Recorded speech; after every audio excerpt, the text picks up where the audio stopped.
안녕하세요. ESF 임문수 간사입니다.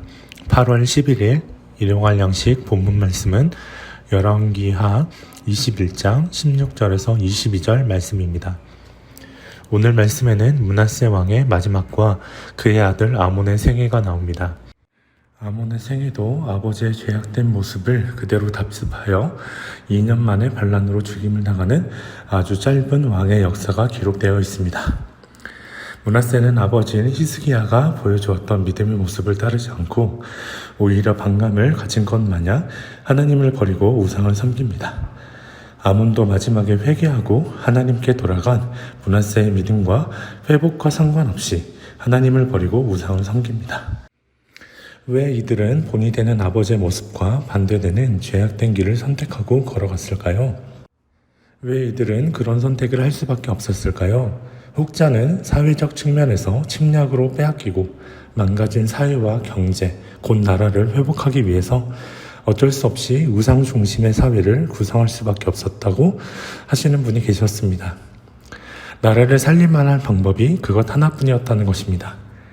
그러나 우리가 말씀의 측면에서 보자면 그들은 모든 것을 초월하여 회복시키고 살려주시는 하나님보다는 눈앞에 보이는 세상적인 방법을 선택했다고 결론을 내릴 수 있습니다. 그들이 처음부터 하나님을 믿지 않아서 하나님께 기도해보지도 않고 세상의 방법을 선택하였을까? 아닙니다. 그들은 어렸을 때 아버지의 신앙과 믿음을 보았고 그 믿음에 응답하셔서 역사하시는 하나님을 보았습니다. 그들은 하나님을 믿었고 믿음으로 기도하였지만 시간이 지날수록 나라는 망해가고 백성들과 신하들은 왕에게 개선을 요구하는데 하나님은 응답이 없고 언제 회복시켜 주실지 기약할 수가 없었습니다. 그러다 보니 왕으로서 무언가 행해야 하는데 할 수 있는 것이 우상을 섬기는 방법밖에는 선택할 수 있는 것이 없었습니다. 결국 그들은 하나님에게서 눈을 돌리고 선택해서는 안 될 방법을 백성을 위해, 나라를 위해 타협하며 선택하게 됩니다. 1절을 보면 므낫세 그는 우상을 선택하여서 무려 55년 동안 이스라엘을 다스렸고 그는 결국 나라를 회복시키는 데 성공했습니다. 그가 왕으로 나라를 잘못 다스렸다고 말할 수 있을까요? 결코 그렇지 못할 것입니다. 그는 역사적으로 나라를 회복시킨 왕입니다. 하지만 성경에서는 그를 실패한 왕으로만 기록하고 있습니다. 그것은 무엇 때문입니까?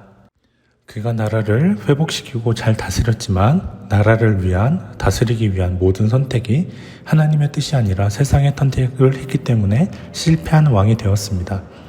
그는 나라의 국력을, 경제를 회복시켰지만 하나님은 그에게 분노하시고 심판하셨습니다.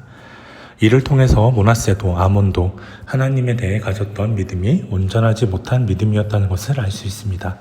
그들은 내가 원하는 대로 되는 것이 먼저였습니다. 내가 원하는 대로 해주는 분이 하나님이지 그렇게 해주지 않으면 필요하지 않다는 것입니다. 지금 나는 왕이고 나라가 망해가는데 지금 필요한 것은 하나님이 아니라 바알이고 아세라고 그것들이 오히려 더 필요하다는 것입니다. 그렇습니다. 때론 세상에서 그리스도인의 선택이 아닌 세상의 선택을 하는 것이 옳고 당연하게 보이는 경우가 많습니다. 나라가 망해가는데 일단 나라를 보존해야지, 경제를 살려야지, 일단 살리고 봐야지, 망하면 끝이야. 술을 왜 안 마셔? 다른 교회 다니는 사람도 다 마시는데 너는 내가 싫어?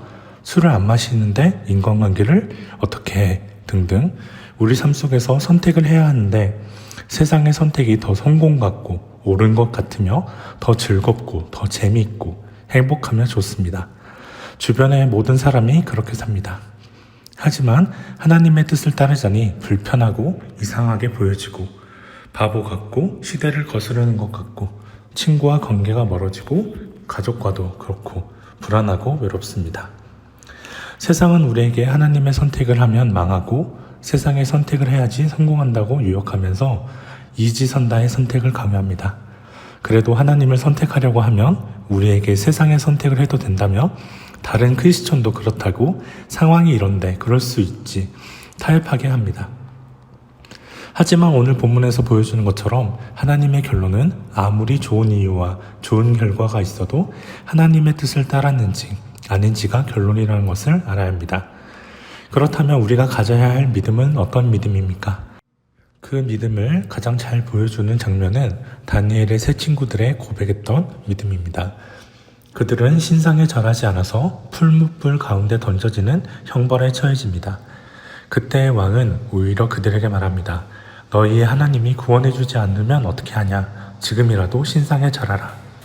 하지만 그들은 하나님은 능히 자신들을 구원해 주실 분이시며 구원해 주지 않더라도 하나님만이 참 신이기에 가짜 신인 신상에 절할 수 없다고 합니다. 신약 성경에 나오는 순교자들 그리고 기독교 역사 가운데 순교한 모든 믿음의 조상들을 기억해 봅시다. 세상에서 바라보면 그들만큼 바보가 정신 나간 자들이 어디 있습니까? 하지만 그들은 그리하지 않으실지라도의 믿음으로 그들은 그 믿음을 죽기까지 지켰기에 예수님이 재림하실 때 그들이 가장 똑똑하고 옳은 자들이라 인정받을 것입니다. 그러나 반대로 그때 하나님을 믿는다고 하면서 하나님을 따른다고 하면서 하나님을 배반하고 세상을 따라가는 사람이 가장 미련한 자가 불쌍한 자가 될 것입니다. 오늘도 우리의 결정들을 내리기 전에 하나님의 뜻이 무엇인지 기도로 물어서 고민함으로 세상이 아니라 하나님을 따라가는 결정을 내리는 하루가 되기를 소망합니다.